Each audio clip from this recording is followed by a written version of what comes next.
To tell you the truth, I've never fished this spot, but it looks so good, it's quite interesting.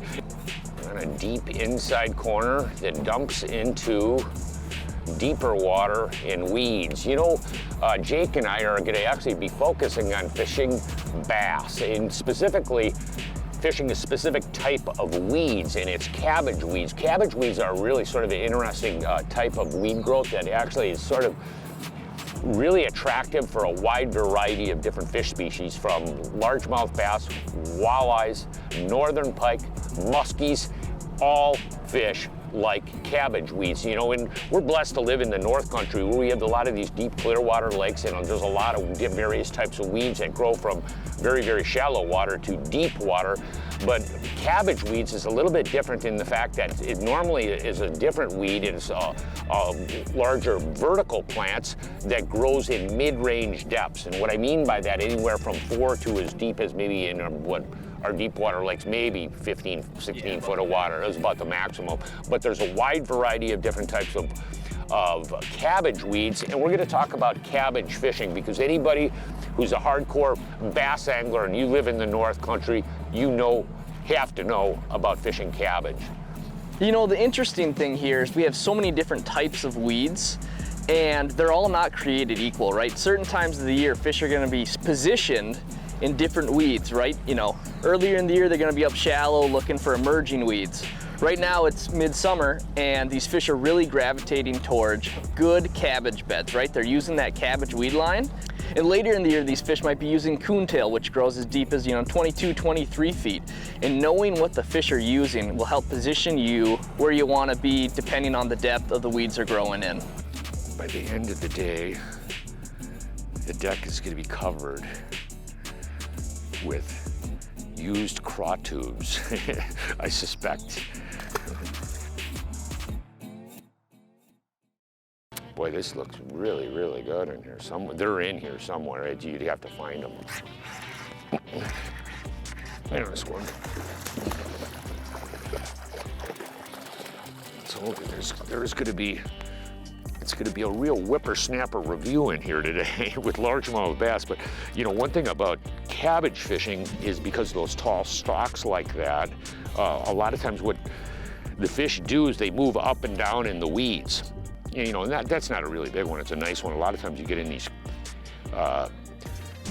patches of cabbage, and there could be really big schools in a very, very small area here.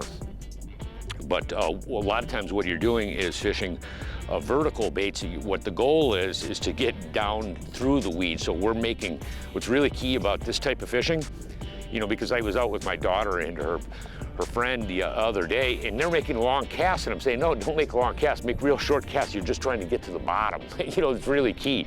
And so we're just fishing a variety of different baits that we're primarily trying to get to the bottom, with like Texas rigs, jigs, Tokyo rigs.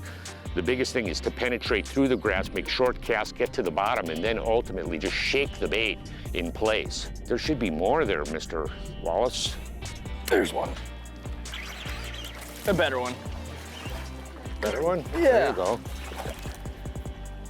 Come here, buddy. Digging. Yeah, really had to muscle them out of the weeds. Oh, there we go, that's a little better.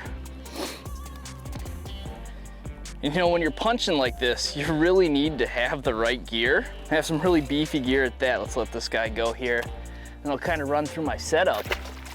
So when you're flipping weeds for bass, you gotta have the right equipment, and that means you gotta have a heavy rod. I've got a 7.6 heavy power. It's a Legend Tournament. It's their flipping rod, and it's great for this. But Jimmy's actually using a heavy rod. It's their new physics line from St. Croix, and it's a super high-end line, and he's gonna tell you more about it.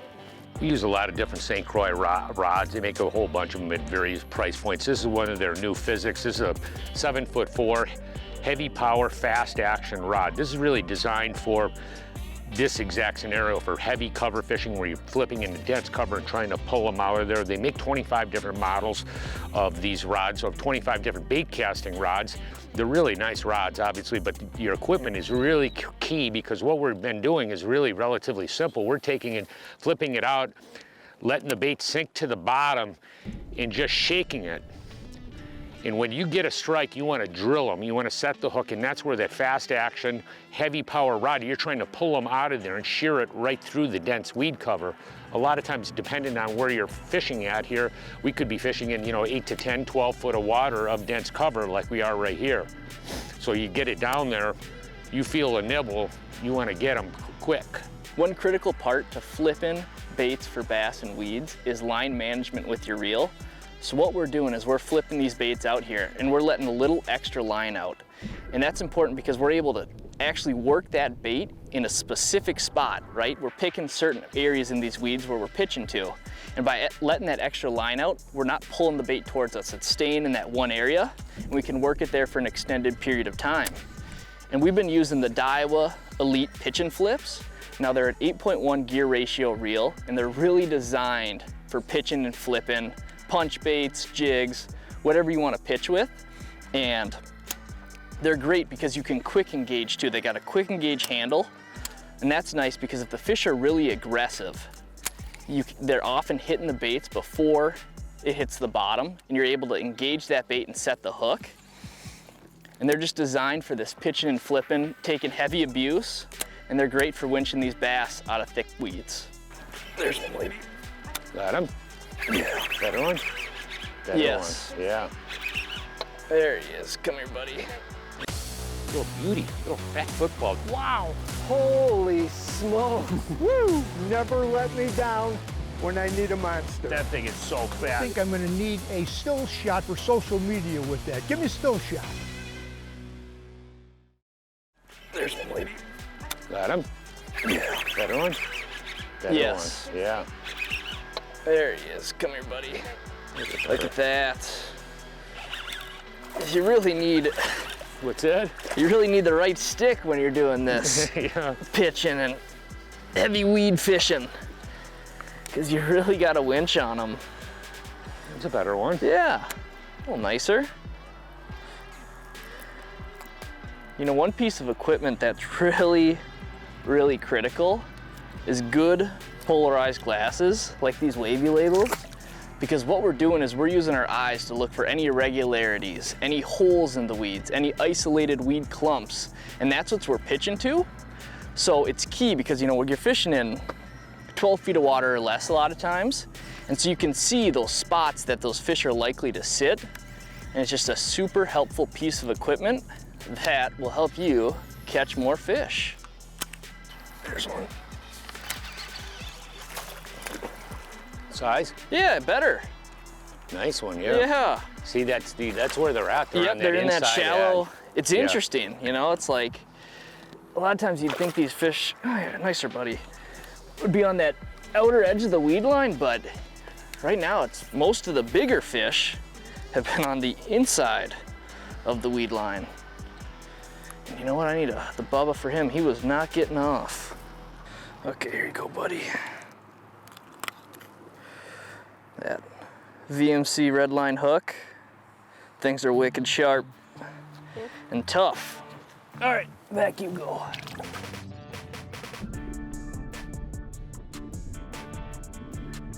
Oh yeah, there he is. Here's a good one. Oh, yep. Oh, Nice. there you go. Come on, buddy. Wow, look at that guy. Ooh.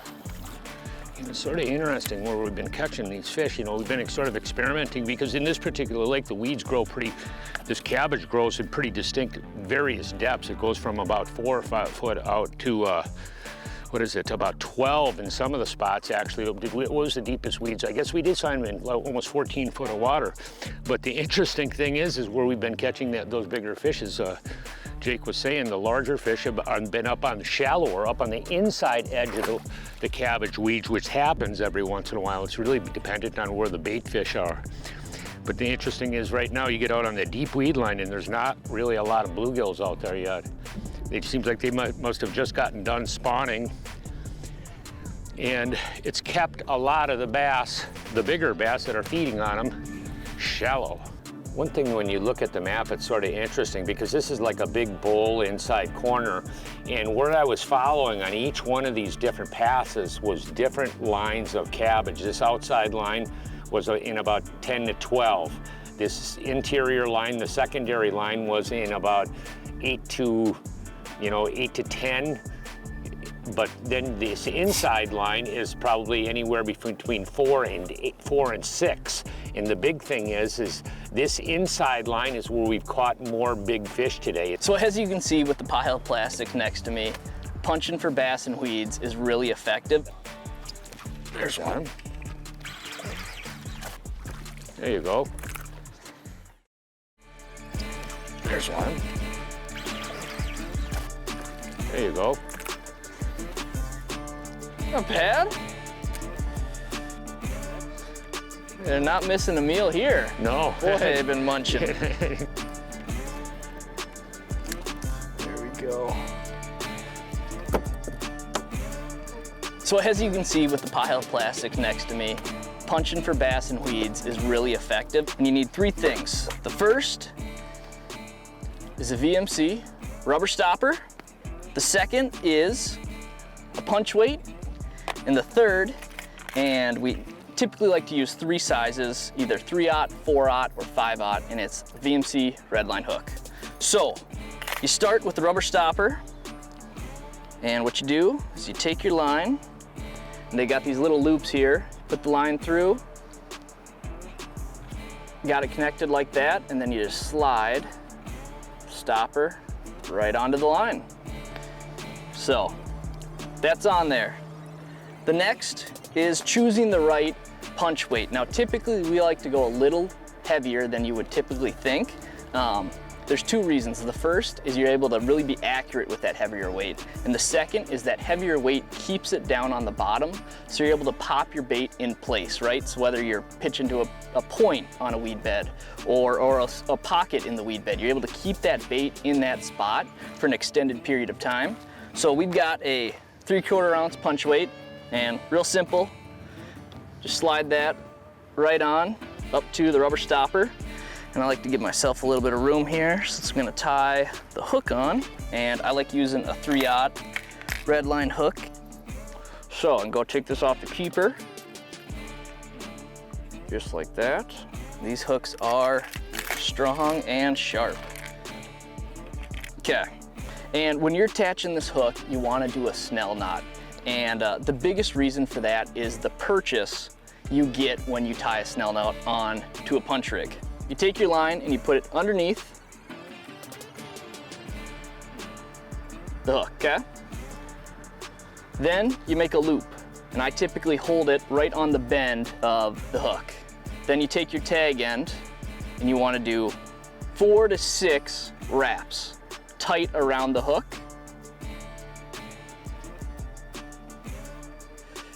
Then you take your tag end and put it through the loop you made.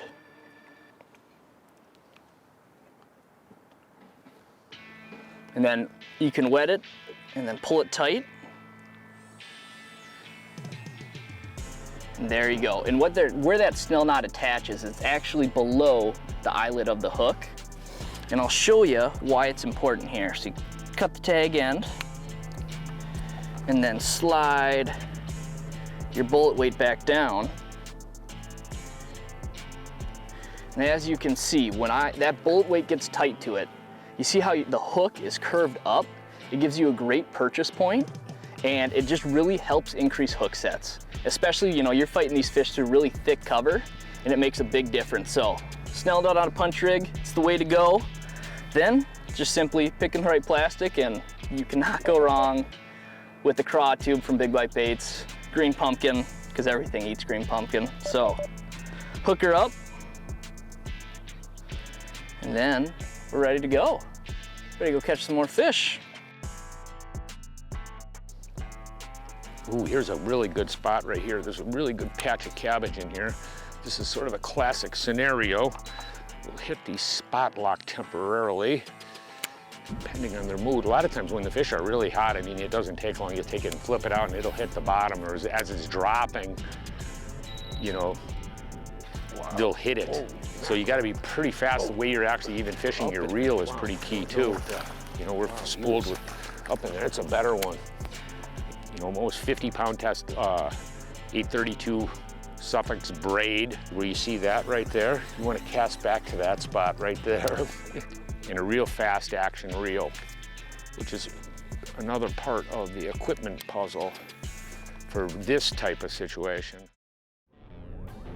You know, a lot of times, like I was saying, in the shallow water, if you catch one, they're typically running in pods, you know, from 1 to maybe 6 fish. So it's really nice to talon down. We double taloned here, and we're gonna work over the spot. And these talons are really the best way to anchor your boat in this shallow water and really pick apart these weed beds, right? So we can really methodically work through, punch each individual spot gap in the weed beds and catch a few more fish, because, you know, if they're running big like that, I wouldn't mind catching a few more. So let's see, we got some nice holes over here. And look at that, Jimmy's got one. Yep. Right on cue. Yep. Another nice one. Yep. No. Nice. Get him at, buddy.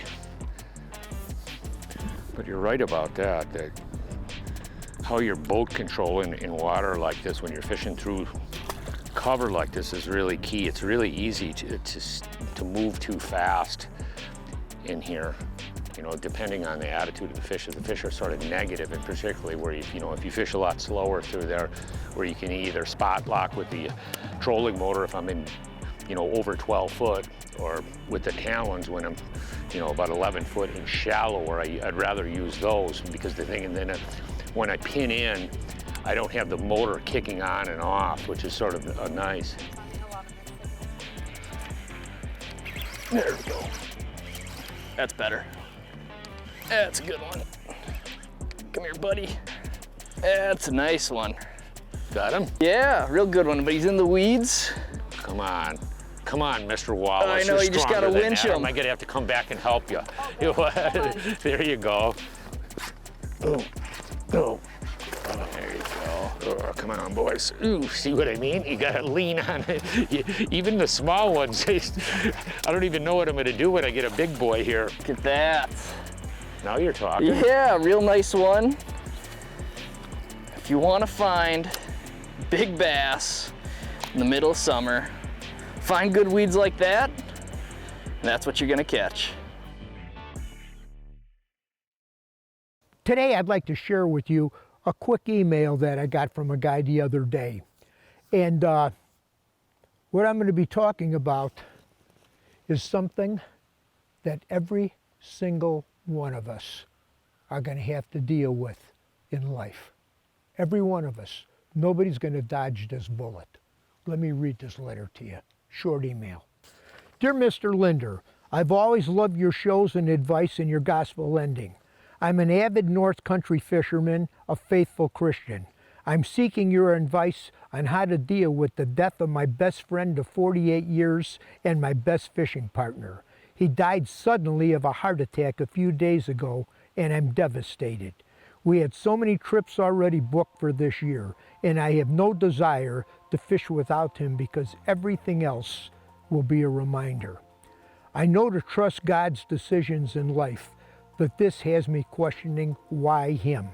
He was more healthy than me. He had no sign of heart trouble whatsoever. Any advice you can help me with as far as coping with this would be truly appreciated. Wow. I can relate. My mom and dad went home to be with the Lord a long time ago. My mother at an early age, my dad 20 years later. So, some time ago, my brother, my best friend, my closest partner in life and everything we did together went home to be with the Lord. A year after that, my wife went home to be with the Lord. Shortly after that, my nephew, Michael, went home to be with the Lord. In all their cases, there was one thing they had in common. Every single one of them at that time were ready to go home. Some of them were dealing with sickness and disease.